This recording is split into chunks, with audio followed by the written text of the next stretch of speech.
جیسا کہ آپ جانتے ہیں کہ رجب کا مہینہ چل رہا ہے اور آج تقریباً 26 رجب المرجب کی 1447 ہجری کی جو ہے وہ تاریخ ہے، جمعۃ المبارک کا دن ہے۔ 2-3 دن سے کثرت سے لوگ جو ہے یہ پوچھ رہے ہیں کہ شب معراج جو ہے وہ کب ہے اور شب معراج کا روزہ جو ہے وہ کب رکھنا ہے۔ اسلام کے اندر احادیث مبارکہ کے ذخیرہ کے اندر یاد رکھیے کہ شب معراج کی تاریخ جو ہے وہ صحیح طریقے سے موجود نہیں ہے کہ فلاں تاریخ کو شب معراج ہوا۔ اللہ تبارک و تعالیٰ نے اپنے پیارے پیغمبر صلی اللہ علیہ وسلم کو فلاں سال کی فلاں رات میں فلاں تاریخ میں شب معراج جو ہے بتایا، اور لہذا اس رات میں اللہ کی امت کو چاہیے کہ وہ عبادت کرے اور صبح کو روزہ رکھے۔ نہ یہ اللہ کے نبی صلی اللہ علیہ وسلم کی زندگی مبارکہ کے اندر تھا۔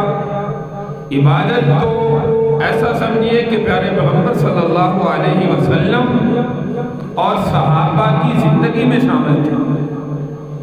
آج جو ہم طریقہ شارٹ کٹ تلاش کرتے ہیں نا کہ روزہ کس دن میں رکھیں، رات کو جاگ کے عبادت کس رات میں کریں، تو میرے بھائی پیارے پیغمبر صلی اللہ علیہ وسلم کی تو ہر رات عبادت کی ہے، صحابہ کی تو ہر رات اللہ کی عبادت میں گزرتی تھی۔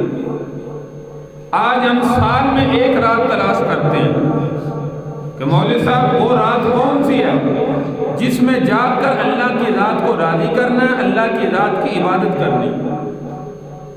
تو میرے بھائی شارٹ کٹ راستہ جو ہے وہ تلاش نہ کریں، ہر رات جاگنے کی ہوتی ہے، ہر رات میں ہمیں مسلمانوں کو چاہیے کہ اللہ کی عبادت کریں، اور ہر دن میں جب بھی آپ کی جو ہے وہ طاقت ہے آپ نفلی روزہ جو ہے وہ رکھیں۔ جیسے میں اکثر پہلے بھی کہتا ہوں کہ پیارے پیغمبر صلی اللہ علیہ وسلم کی جو عادت مبارکہ تھی وہ تو ہر ہفتے کے اندر جو ہے وہ روزے رکھتے تھے، یعنی پیر کا روزہ اور جمعرات کا روزہ۔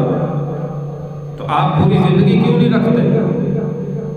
شارٹ کٹ راستہ جو ہے وہ کیوں تلاش کرتے ہیں کہ عبادت کو بھی ہم نے جو ہے وہ خاص کر دیا ہے کہ صرف اس دن میں کریں گے، اس کے علاوہ جو ہے وہ نہیں کریں گے۔ اسی طرح ایام بیض کے روزے، یعنی ہر اسلامی مہینے کے اعتبار سے آپ صلی اللہ علیہ وسلم 13، 14، 15 کا روزہ رکھا کرتے تھے۔ ہم نے تو شاید پوری زندگی میں نہ رکھا۔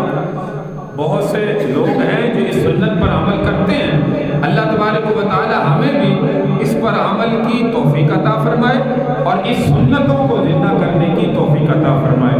تو یاد رکھیے کہ یہ جو خاص دن نہیں ہے کہ اس خاص دن میں عبادت کریں گے، آگے پیچھے جو ہے وہ نفلی عبادت نہیں کریں گے۔